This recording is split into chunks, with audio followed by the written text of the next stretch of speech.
네, 사도행전 강해 어느덧 이제 40번째입니다. 우리 사도행전 오늘 이제 14장을 끝내는데요. 13장, 14장 바울의 1차 전도 여행을 살펴보고 있죠.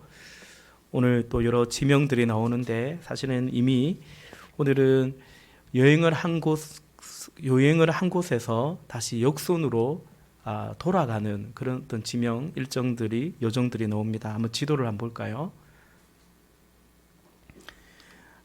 우리 지난주 어디까지 봤습니까? 루스드라까지 왔다가 이제 오늘 루스드라에서 정말 돌에 맞아 얼반 죽을 뻔했는데 그래서 더베로 갔다가 더베에서 다시 루스드라로 가고 이고니온으로 가고 비시디아 안디오로 갔다가 버가로 내려가고요.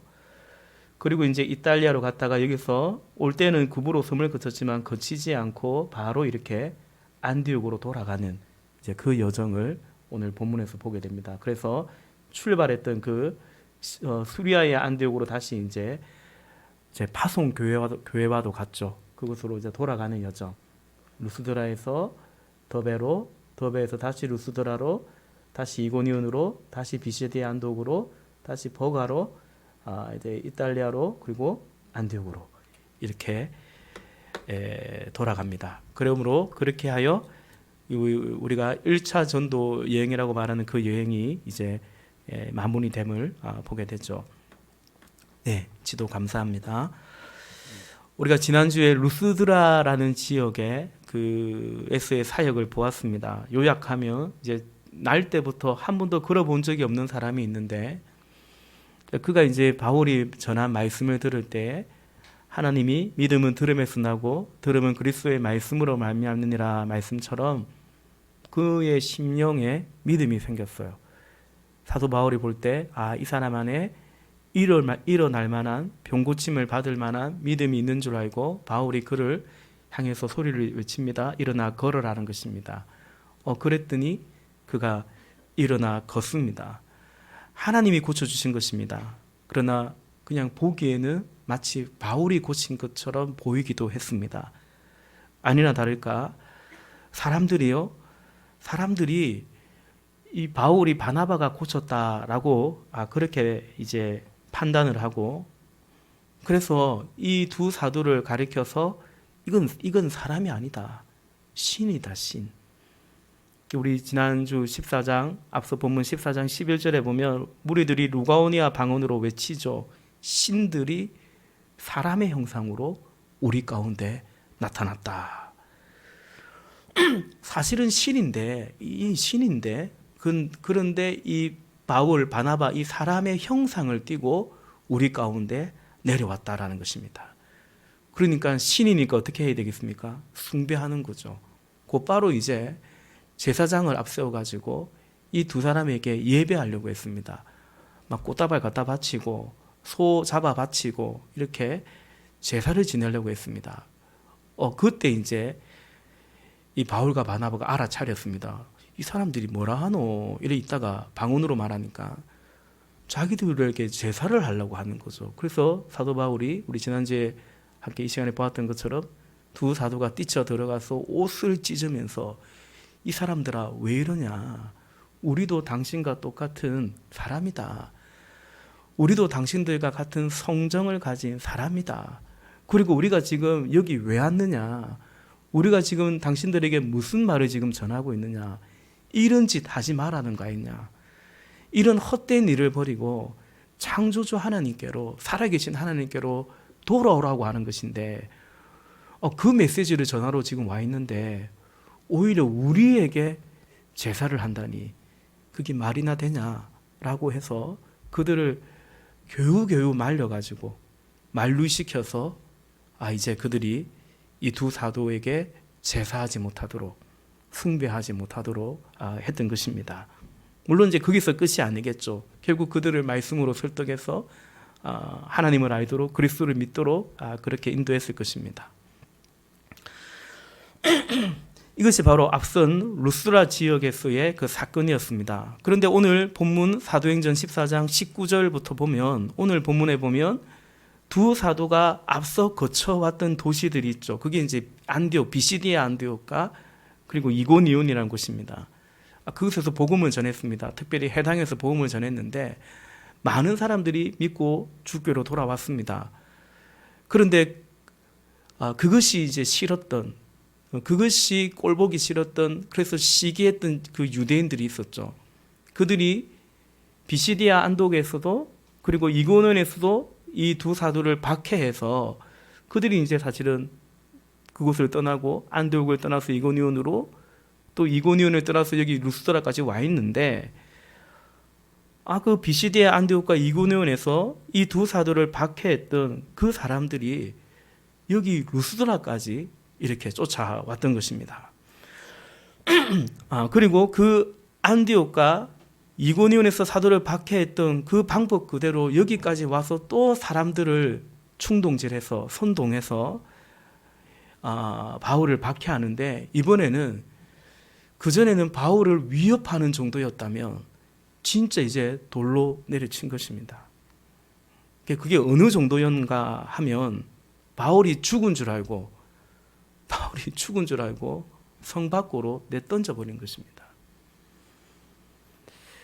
참 뭡니까, 나쁘죠. 이건 이제 나쁘다 못해, 악하다 못해, 이거는 진짜 이런 걸 뭐라고 합니까? 독하다고 하는 겁니다. 악질이죠, 악질. 여기까지 쫓아와가지고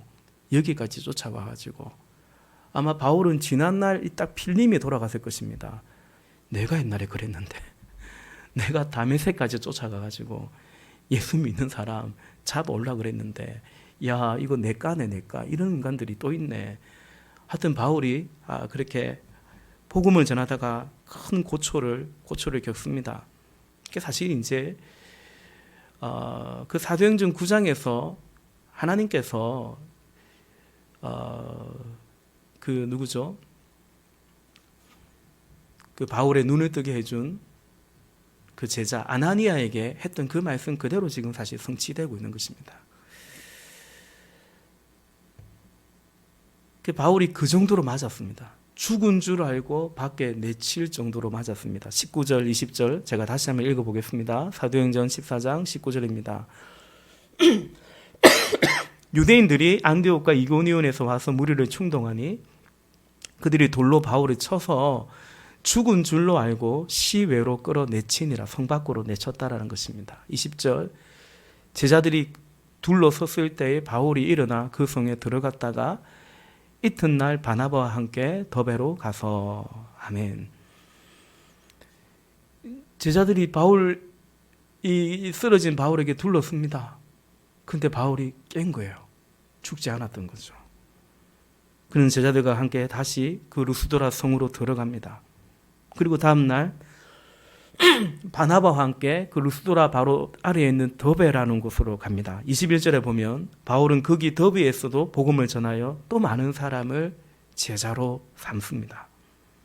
그야말로 바울이 훗날 디모데에게 권하는 것처럼 그야말로 때를 얻든지 못 얻든지 말씀을 전파하는 것을 우리는 보게 되죠. 그리고 이제 바울은 지금까지 그가 거쳐왔던, 다시 말해서 복음을 전하면서 교회를 세우고 공동체를 세웠던 그것으로 그 지역을 역순으로 돌면서 돌아갑니다.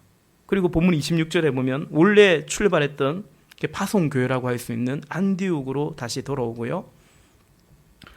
오늘 본문 27절과 28절에 보면 이제 거기에서 주께서 어떻게 역사하셨는지, 특별히 하나님이 이방인들에게 믿음의 문을 여셨는지 그 선교 보고를 하고 이제 그 안디옥에서 머물며 그 형제들과 교제했다라는 것이 기록되어 있습니다. 이것이 이제 오늘 본문의 내용입니다. 여러분, 바울이 루스드라에서 그렇게 얼반 죽을 정도로 돌에 맞아서 더베로 내려가고요.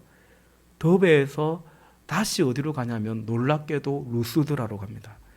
그리고 어디로 가냐면 이고니온, 비시디아 안디옥, 그러니까 그가 지금까지 복음을 전하고 제자들을 세웠던 그곳으로 말씀드린 것처럼 역순으로 돌아가면서 복음을 전하여 제자 삼았던 그들의 마음을, 믿음을 굳게 세웠다.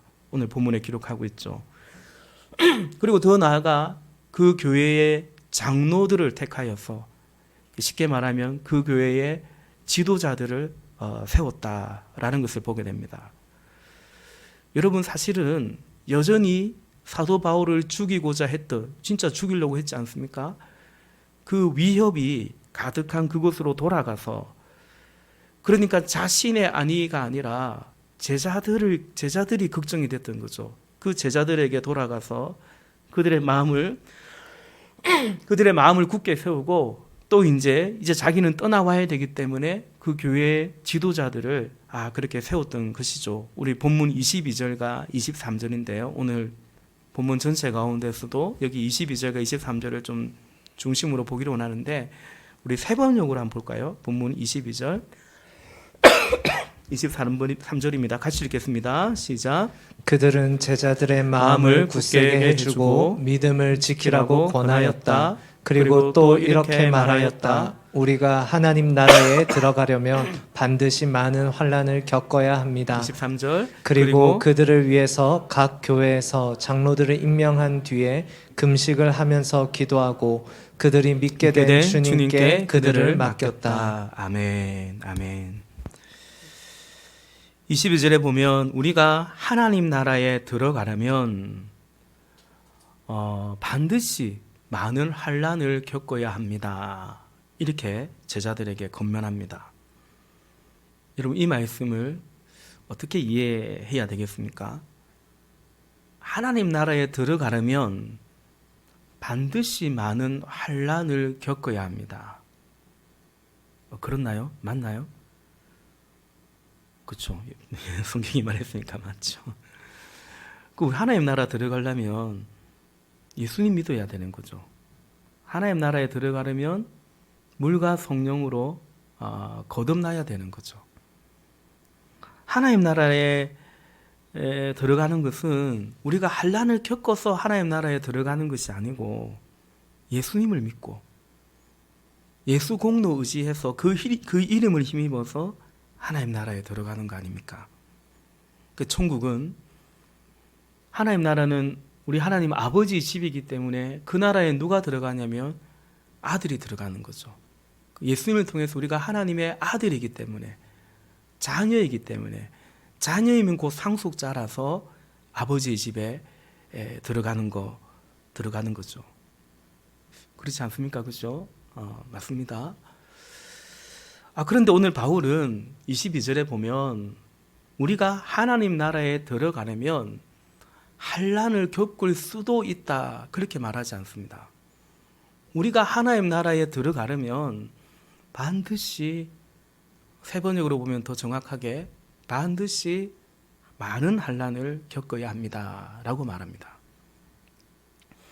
여러분, 여기에서 우리가 하나님 나라에 대한 이해, 또 그 나라의 백성으로서의 우리의 어떤 정체성에 대한 이해가 참 필요합니다. 하나님의 나라는 이미 예수님을 통해 우리에게 임했습니다. 예수님이 이 땅에 오셔서 때가 찼고 하나님의 나라가 임했다. 때가 찼고 하나님의 나라가 가까이 왔다라고 말씀하셨습니다. 우리 교회 성도님들은 이제 그렇게 잘 이해하시겠지만, 하나님 나라는 공간적인 개념도 있지만, 그러나 우리가 이해하는 하나님 나라는 통치적인 개념이죠. 그래서 예수님을 믿는 성도의 삶은 하나님 나라가 가까웠다라고 말씀하신 것처럼, 예수님을 믿는 성도의 삶은 지금 이 땅에서의 삶 속에서 하나님의 통치를 맛보는 것입니다. 다시 말해서 하나님 나라의 맛을 보고 있는 거죠. 그리고 동시에 그 하나님 나라를 향해서 우리는 가고 있는 것입니다. 그러니까 여러분, 우리의 지금 삶을, 저희의 삶뿐만 아니라 여러분의 삶요, 여러분의 삶. 다른 사람 삶 다른 사람 얘기가 아니고, 우리가 예수님을 영접했고 하나님의 자녀가 맞다면, 우리는 예수님이 우리의 주님이 되셔서 우리를 다스리는 하나님의 나라를 이미 우리는 경험하고, 그리고 지금 그분과 더불어 지금 이 땅에서 살아가는데, 주와 함께 길 가고 있는데요.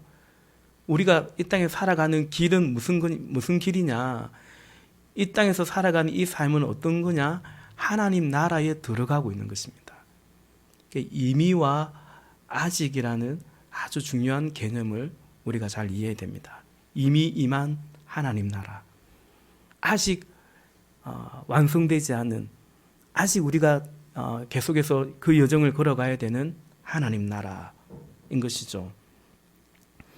그래서 22절에 우리가 하나님 나라에 들어가려면 반드시 많은 환난을 겪어야 한다라는 것은 이 땅에서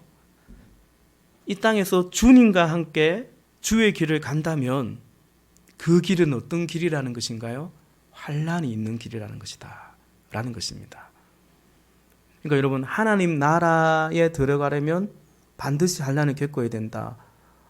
마치 하나님 나라에 들어가는 조건처럼 이해하는 것이 아니고요. 하나님 나라는 어떻게 들어갑니까? 예수님을 통해 들어갑니다.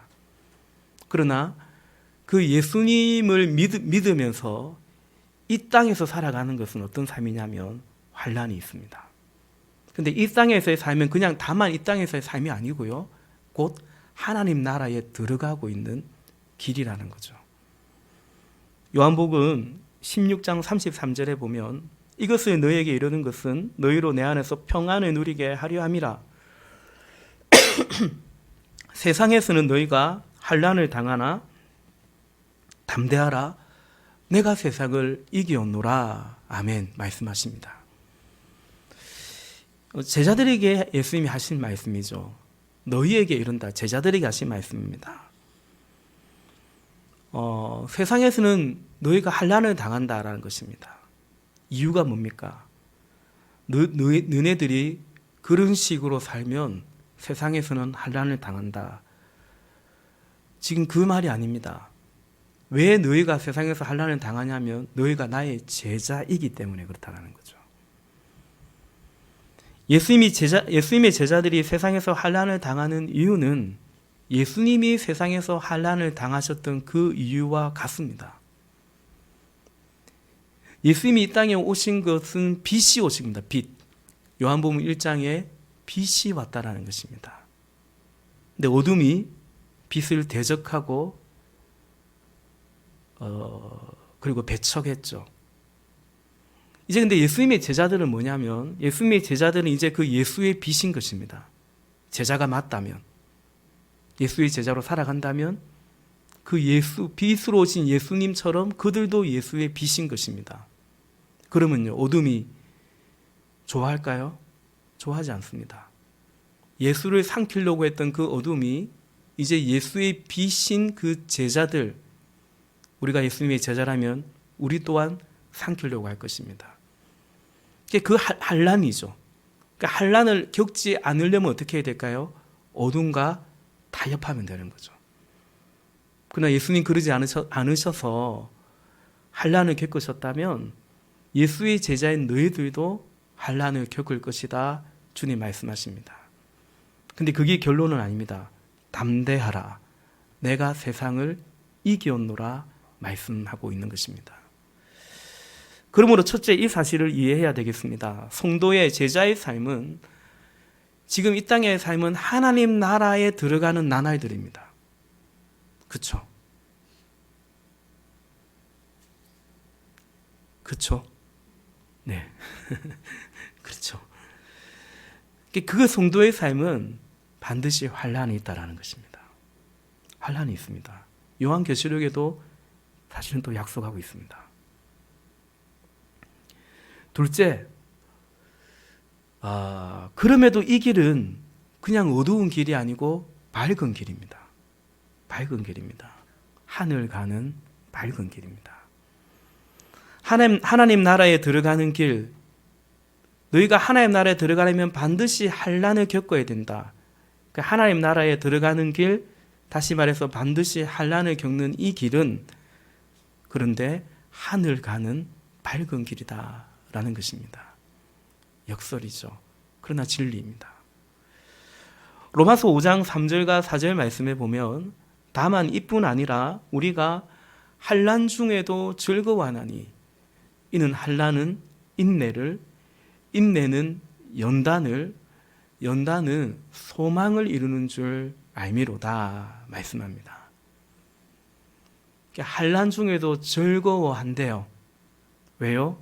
결국은 소망을 이루는 것이기 때문에.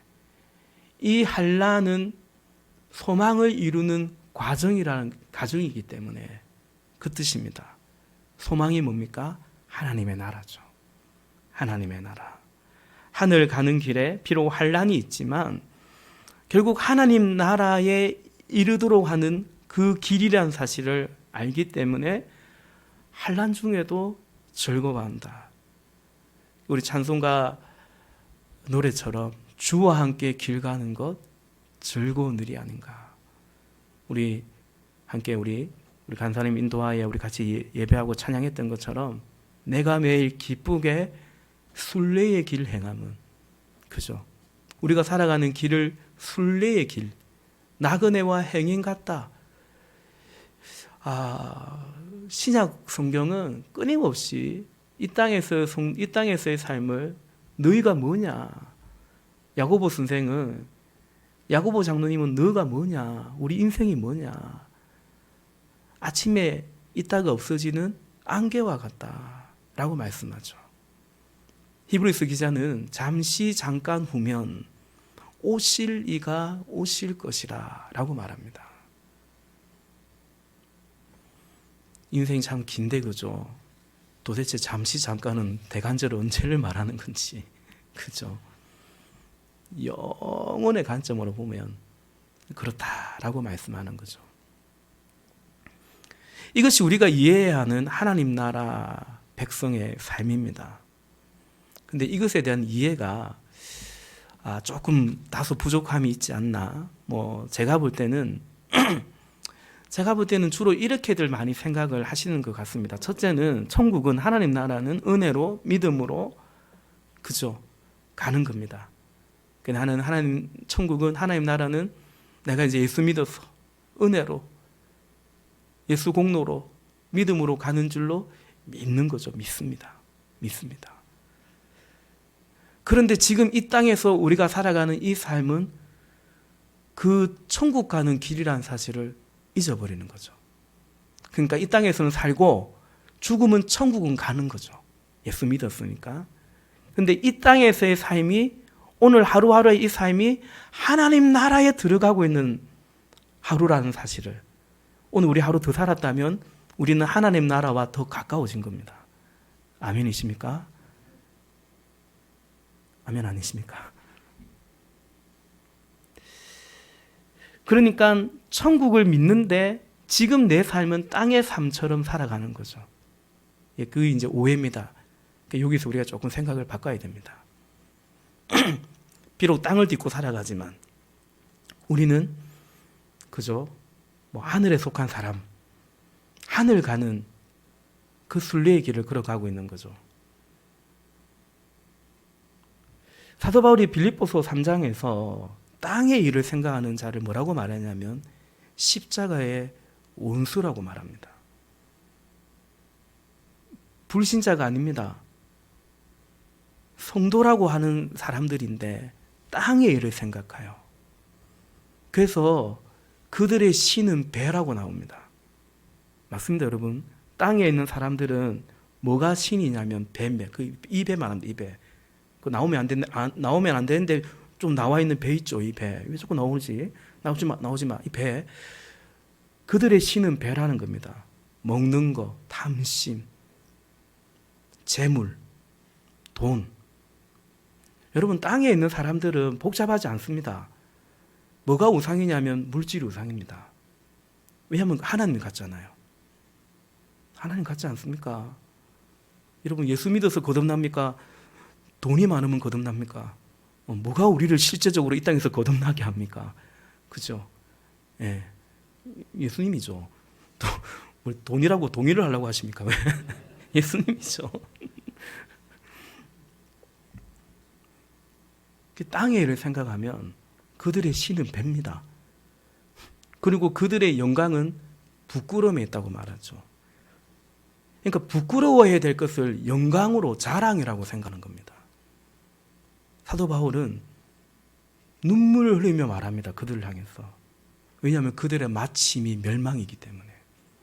내가 여러 번 너에게 말했는데도 불구하고 땅의 일을 생각하고 땅에 속해가지고 십자가의 원수가 되어버렸구나. 그러면서 우리의 시민권은 저 하늘에 있다. 우리는 그 하늘을 기다리고 오늘 살아간다 라고 말하고 있죠. 그러니까 하나님 나라에 들어가려면 이 땅에서 살아가고 있는데 우리의 삶이 그 하나님 나라에 들어가고 있는 삶이라는 사실을 기억해야 되고요. 그러면 예수님이 이 땅에서 환난을 겪으셨잖아요. 그 예수의 제자인 우리도 이 땅에서 환난을 겪는 거죠. 누가복음에 보면 예수님이 예루살렘에 가세요. 이제 거기 가면 어떻게 돼요? 예수님이 십자가에 죽으시죠. 근데 예수님이 예루살렘에 가는 것을 뭐라고 누가복음 기자가 말하냐면, 누가가 기록하냐면 성천하실 기약이 가까이 왔다고 말합니다. 그러니까 궁극적인 목적지가 예루살렘이 아닙니다. 하늘입니다. 하늘. 그렇죠? 죽으시고 부활하사 하늘에 오르시어. 그렇죠. 근데 그냥 하늘로 가신 게 아니고 예루살렘으로 가셨습니다. 이 땅에서 가야 할 길을 가셨습니다. 그래서 한란 고난을, 우리가 이 땅에서의 한란 고난을 하나님 나라에 들어가는 여정이라고 생각해야 되는 거죠. 그냥 내 팔자, 이놈의 팔자, 그게 아닙니다. 예수님을 믿어놓고 왜 또 팔자 타령을 합니까? 그죠? 내 삶을 왜 이래? 이렇게 생각하고 절망하고 시험 들고 낙심할 것이 아니라는 것입니다. 그런데 이것에 대한 이해가 부족하면 천국은 믿으면서도 이 땅에서는 자꾸 절망하고 낙심하고 시험 들 수 있는 거죠. 제가 참 좋아하는 찬송가가 있는데요. 도대체 목사님은 좋아하는 찬송가가 도대체 뭡니까? 이것도 좋아한다고 그러고 저것도 좋아한다고 그러고 더 좋죠. 더 좋죠. 뭐 잘못됐습니까? 493장 하늘 가는 밝은 길이라는 찬양이 있습니다. 제가 언젠가 제 인생에 제일 좀 힘든 시절이 좀 있었습니다. 그런데 그때 차를 타고 딱 가는데 갑자기 이 찬송이 생각나는 겁니다. 하늘 가는 밝은 길. 아까 말씀드렸죠. 오늘 하루 살았으면 오늘 이 삶은 하늘 가는 밝은 길입니다. 그죠? 웃자. 그래서 성령께서 제 마음속에 야 웃어라. 하늘 가는 밝은 길이다. 하늘 가는 밝은 길이다. 저는 그런 생각을 종종 해요. 장례 예배 가서 이 찬양 부르고 저 높은 곳을 향하여 또 그런 찬양 부르고 만세 반석 열리니 내가 들어갑니다. 그런 찬양 부를 때 꼭 장례 예배가 아니라도 성도는 좀 울컥해야 됩니다. 그러지 않을 정도로 이런 찬양을 부르는데 아무 감동이 없을 정도로 세상에 빠져 살면 안 됩니다. 그러면요 하나님 나라 동경하지 않습니다. 갈망하지 않아요. 그냥 이 땅에 몰입하고 사는 거죠. 부자가 있고 거지 나사로가 있잖아요. 부자는 자색 옷을 입고 그 자색 옷 아무나 입는 게 아닙니다. 권력이 있어요. 그냥 다만 부자라서 입는 게 아닙니다. 그거는 권력도 있고 돈도 많고 날마다 연회를 베풀었다 되어 있습니다. 누가복음 16장에 가보면요. 그 사람 계속 그래 살면 얼마나 좋겠습니까? 그런데 자기는 그냥 계속 그래 살고 싶어요. 근데 그렇지 않습니다. 죽습니다. 자기는 이 땅이 아무리 좋아도 계속 못 삽니다. 근데 그 땅이 그렇게 좋으면 계속 그냥 거기 살고 싶은 거죠. 하나님, 하나님 나라 이런 거 생각 안 하는 거죠. 별로 가고 싶지 않은 거죠. 왜? 여기가 너무 좋으니까. 저는 가끔 그 생각을 합니다.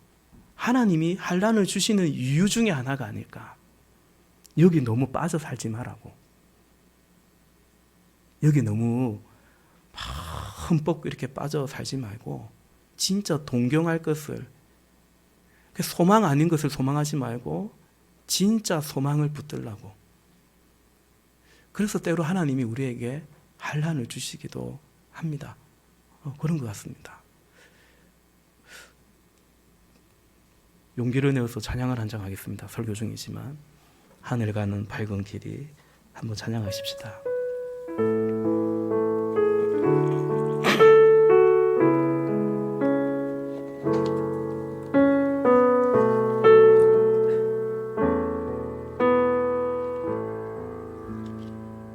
하늘 가는 밝은 길이 내 앞에 있으니 슬픈 일을 많이 보고 늘 고생하여도 하늘 영광 밝음이 어두운 그늘 해시니 예수 공로 의지하여 항상 이끌고도다. 내가 염려하는 일이 세상에 많은 줄 속에 귀신 밖에 걱정 늘 쉬어봐요.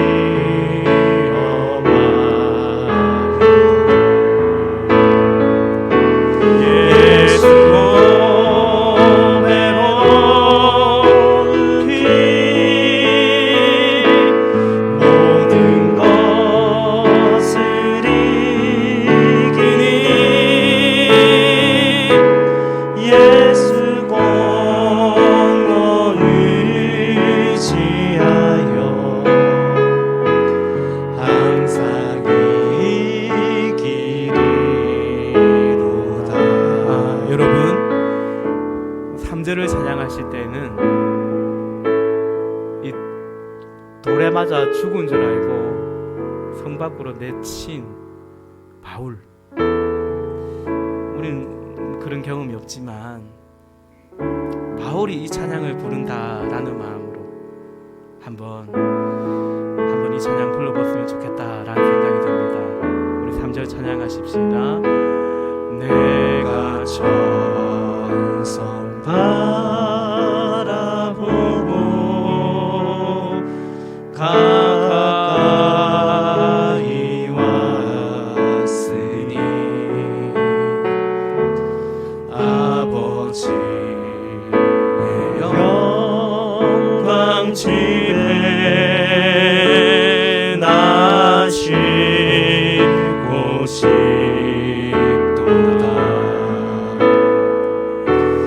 나는 부족하여도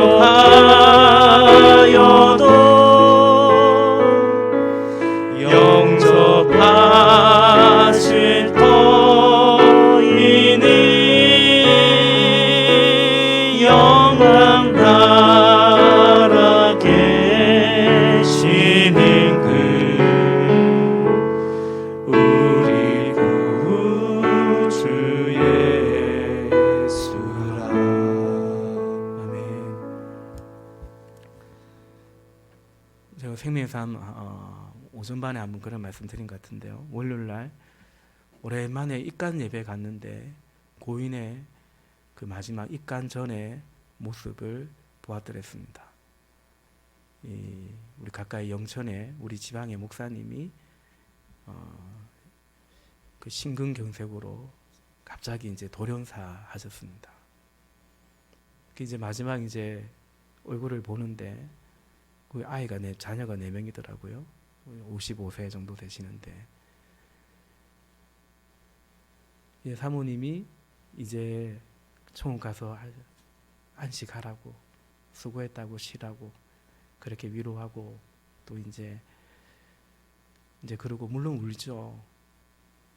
근데 그 옆에 목사님이 그 경주의 다른 목사님이 박 목사 수고했어 박 목사 개척해서 28년 동안 너무 수고했어. 그 말을 하는데 참 은혜에 감동이 있었습니다. 그렇죠, 여러분. 우리의 수고를 이제 그치고 진정한 이제 안식에 들어가는 것이죠. 그게 이제 성도의 삶입니다. 사실 그 목사님도 작년에 사랑하는 아들이 먼저 하늘나라 가기도 했거든요. 요즘 느낍니다. 먼 곳에 있지 않다. 좀 느낍니다. 여러분, 이제 그만 띄워도 될 것 같습니다. 오늘 말씀을 정리하자면, 우리가 어떤 존재인가 이 땅에서 살아갈 때 천국을 믿죠. 근데 바로 지금 우리가 살아가고 있는 이 땅에서의 삶이 하나님 나라에 들어가는 삶이라는 것입니다. 그리고 이 땅에서의 삶은 우리가 우리가 죄를 많이 지어서 부족해서가 아니라 빛 대신 주님의 자녀로 제자로 살아간다면 동일하게 어둠 가운데, 이 세상 가운데 환난이 있을 것이다. 근데 그냥 우리만 겪는 환난이 아니고 주님이 함께 하시는, 담대하라 내가 세상을 이겨오노라, 볼지어다 내가 세상 끝날까지 너희와 항상 함께 하시리라. 그 가운데 우리가 걸어가고 있는 거죠. 제가 가끔 이제 출산하면 좀 시간 지나면 그 애기 엄마에게, 우리 자매들에게 그런 말을 해요. 출산하면 이제 어떻게 됩니까? 누구의 엄마가 되죠. 아이의 엄마가 되죠. 마음의 준비는 하고 있었지만 완전히 삶이 바뀌거든요. 모든 게 거기에 초점이 맞춰지고 마치 나는 이제 없는 것 같은 이런 느낌이 들 정도로 그렇게 됩니다. 제가 그런 얘기를 합니다. 누구 엄마이지만 그러나 하나님의 딸이라는 것도 꼭 기억하고 생각하면 좋겠다. 그러니까 우리의 정체성이죠. 나는 얘의 엄마, 이 아이의 엄마이지만 그러나 하나님의 딸이라는 거죠. 우리가 네 집의 아들이고 또 누구의 이제 딸이긴 하지만 또 하나님의 자녀인 것도 분명합니다. 가끔 그런 생각이 듭니다. 꼭 하나님의 아들, 하나님의 딸이 아닌 것처럼 너무 부모님에게 결속되어 있는, 당연히 우리 부모님하고 잘 지내야 되고 또 효도해야 되고 섬겨야 되는데, 근데 우리가 그 부모님의 엄마 아빠의 아들 딸만 아니지 않습니까? 하나님의 자녀죠. 하나님이 우리 아버지시고 그분이 우리의 백이신데 그분을 믿고 살아가는 거죠. 그분을 공경하며 경외하며 살아가는 것입니다. 우리가 살아가는 것이 다 그렇지 않습니까? 우리가 살아갈 때 얼마나 처소가 중요합니까? 집이 중요합니까? 특히 우리나라에서 집이 얼마나 중요합니까? 집 때문에 얼마나 참 힘듭니까? 그죠? 근데 우리의 처소는 다만 여기가 아니고 우리를 위하여 예수님께서 처소를 예비해 주셨다. 우리는 그것을 동경하면서 갈망하면서 사는 자들이죠. 고린도후서 5장 1절과 2절을 보면 땅에 있는 우리의 장막집이 무너지면 하나님께서 지으신 집, 곧 사람의 손으로 지은 것이 아니라 하늘에 있는 영원한 집이 우리에게 있는 줄 압니다. 그죠? 우리는 하늘로부터 오는 우리의 집을 덧입기를 갈망하면서 사실은 이 장막집에서 탄식하고 있는 거죠. 사도 바울이 돌에 맞았다. 죽은 줄 알고 성 밖으로 내던져 버렸다. 얼반 죽었다라는 거죠. 이 얘기를 루스드라에 있는 제자들뿐만 아니라 앞서 이고니온에 있는 제자들도 비시디아 안독에 있는 제자들도 들었을 것입니다. 그들은 이제 막 예수님을 믿은 복음을 받아들인 제자들입니다. 바울은 그들이 걱정되었을 것입니다. 아니 왜 하나님이 저 귀한 사도를 왜 지켜주지 않으시지? 저 악으로부터 지켜주지 않으시지? 그러다가 계속 나도 이 하나님은 이 예수를 믿어도 되나? 저 사도처럼 나도 저런 꼴 당하는 거 아닌가 혹시? 그렇게 생각할 수도 있을 것 같아요. 아주 초신자들이니까. 이제 막 예수 믿은 자들이니까. 바울은 아마도 그것이 걱정이 되었을 것입니다. 실제로 히브리스를 보면 그러니까 그리스도교로 개종한 사람들이 너무 박해가 심하니까 다시 유대교로 돌아간 그런 이야기들. 그래서 히브리스를 하는 편지를 적기도 했거든요. 히브리스를 기록한 중요한 이유 중에 하나입니다. 그런데 그래서 바울이 그 그들에게 돌아가서 너희 믿음 위에 굳게 서 있어야 된다. 그들을 위로하고 권하는 것입니다. 또 그 교회의 리더들을 세운 것입니다. 그런데 바울이 그 제자들을 여러분 어떻게 위로하고 있습니까? 뭐라고 설득하고 있습니까? 우리가 하나님의 나라에 들어가려면 반드시 많은 환난을 겪어야 된다라고 제자들에게 말합니다. 그리고 믿음 위에 굳게 서 있으라 권합니다. 그러니까 나는 비록 그런 일을 겪었지만 여러분들에게는 그런 일이 임하지 않을 겁니다. 하나님이 지켜주실 겁니다. 그리고 비록 지금 그들이 마치 악이 득세하는 것 같지만 곧 좋은 날이 옵니다. 이제 우리의 시대가 옵니다. 예수님의 시대가 옵니다. 그런 말을 바울이 하지 않습니다. 이렇게 말했던 거죠. 우리가 하나님 나라에 들어가려면 반드시 환난을 겪어야 된다고요. 여러분, 하나님 나라가 이미 임했습니다. 이 세상에만 임한 게 아니고 여러분이 예수님을 주님으로 믿으신다면 여러분에게 하나님의 나라는 이미 임한 줄로 믿습니다. 이제 우리가 살아가는 이 땅에서의 삶은 이미 도래한 하나님 나라를 맛보면서 그 나라를 향해서 가는 바로 그 삶이고 그 길입니다. 그냥 사는 게 아닙니다. 우리는 그런 삶을 살고 있는 거예요. 저 전성을 향해서 가고 있는 것입니다. 그 길에서 주님은 이미 우리와 함께 하십니다. 성령이 함께 하십니다. 그래서 참 좋은데요. 주님이 우리와 함께 하시고 하늘나라 가는 길이고 성령이 함께 하시고 그래서 참 좋은데 그래서 또 한편으로는 우리가 환난을 당합니다. 힘들고 고생합니다. 오늘 사도는 죽도록 돌에 맞지도 않습니까? 돌에 맞았지도 않습니까? 근데 예외가 없습니다. 누구든지 나를 따르거든, 나와 함께 가려거든 자기를 부인하고 십자가 지어야 된다고 좁은 문이라고 좁은 길이라고 주님 말씀하셨습니다. 그런데 이 길은 말씀드린 대로 하늘 가는 그래서 밝은 길입니다. 그래서 여러분 우리가 이 좁은 길 가는데 그래서 이 길이라서 불행하다고 생각하지 않습니다. 그 길이라서 행복한 거죠. 그래서 행복하고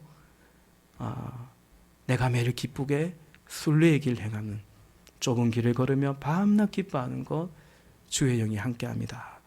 고백하는 거죠. 우리가 하나님 나라에 들어가려면 반드시 많은 환난을 겪어야 합니다. 오늘 바울이 이제 갓 신앙생활을 시작한 그 제자들에게 이 말로 권하고 이 말로 설득하고 이 말로 위로합니다. 제자들은 그 말에 위로를 받고 그 말에 설득이 되었고 그 말씀을 붙잡았습니다. 사랑하는 성도 여러분, 오늘 우리 또한 이 말씀을 함께 나눌 수 있어서 부족한 종이 이 말씀을 여러분에게 권할 수 있어서 참 감사합니다. 우리 또한 이 말씀에 설득을 당하고 우리 또한 이 말씀에 위로를 받고 우리 또한 이 말씀을 붙잡으며 우리에게 주어진 이 믿음의 길을 굳게 갈 수 있기를 부탁을 드립니다. 그 은혜와 그 믿음이 우리 속에 넘치시기를 주의 이름으로 축복합니다. 네, 같이 찬양하고